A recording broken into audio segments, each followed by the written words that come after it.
Halo teman-teman semua, jadi pada kesempatan kali ini kami dari kelompok 3B akan mempersembahkan video yang berjudul Bentuk Nasionalisme Masa Kini. Materi ini akan kami bahas dengan berbagai sudut pandang yang dekat dengan kehidupan sehari-hari kita. Semoga apa yang kami sampaikan akan bermanfaat dan menambah wawasan bagi kita semua. Sebelumnya, perkenalkan nama aku Septi Rahma Insani dengan NIM 2503065412. Perkenalkan nama saya Rahma Alfia dengan NIM 25030654106. Perkenalkan, saya Dana Dwi Agustina dengan NIM 25030654093. Perkenalkan, nama aku Nur Kamsiatun dengan 3 digit NIM terakhir 103. Selamat menyaksikan. Halo teman-teman semua, selamat datang. Kalau kita ngomongin nasionalisme, yang kebayang di kepala mungkin gambaran pahlawan lagi angkat senjata ya kan? Tapi zaman sekarang kan udah beda banget. Hari ini, yuk kita coba kupas tuntas apa sih sebetulnya makna nasionalisme di dunia yang serba cepat sekarang ini. Oke, kita mulai dari pertanyaan yang paling dasar. Coba deh, pernah nggak kalian berhenti sejenak, terus mikir, jadi nasionalis di zaman sekarang tuh artinya apa sih? Kalau zaman dulu, jawabannya mungkin udah jelas ya, berjuang secara fisik. Terus gimana dengan hari ini? Yuk kita cari tahu bareng-bareng. Nah, ini dia nih pergeseran utamanya. Nasionalisme itu udah bertransformasi. Kalau dulu pahlawan kita angkat senjata, pahlawan masa kini itu mungkin kita semua. Lewat apa? Lewat sikap dan tindakan kita sehari-hari. Semangatnya itu sama, gak luntur, cuma wujudnya aja yang berbeda, menyesuaikan tantangan zaman sekarang. Oke, kita masuk ke bentuk yang pertama dan mungkin paling gampang kita lihat sehari-hari, yaitu pilihan ekonomi kita. Percaya atau enggak, isi keranjang belanja kita itu bisa jadi cerminan rasa cinta tanah air kita.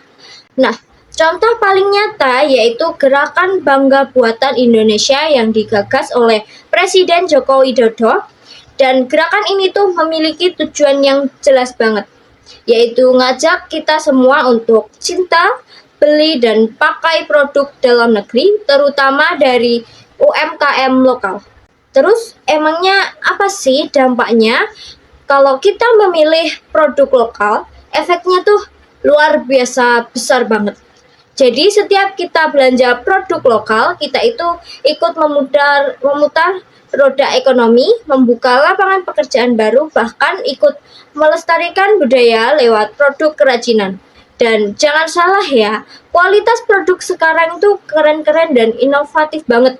Misalnya di bidang makanan dan produk yang sampai menang penghargaan, dan di bidang fashion juga banyak brand lokal yang berkembang pesat.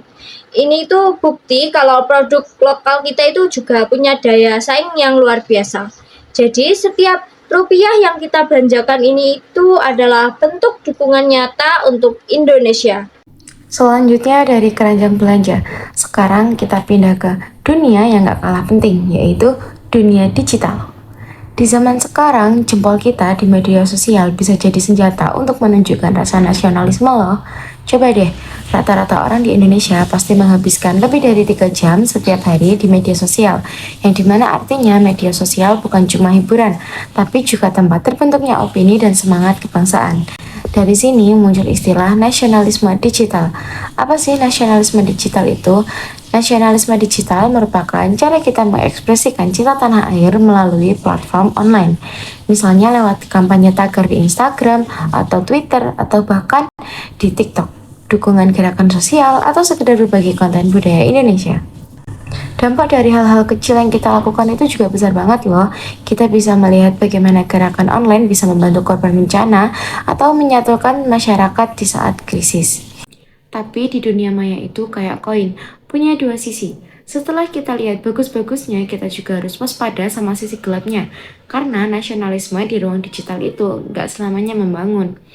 Poin paling pentingnya ada pada kalimat, banjir informasi yang deras banget ini membuat kita harus jadi lebih kritis.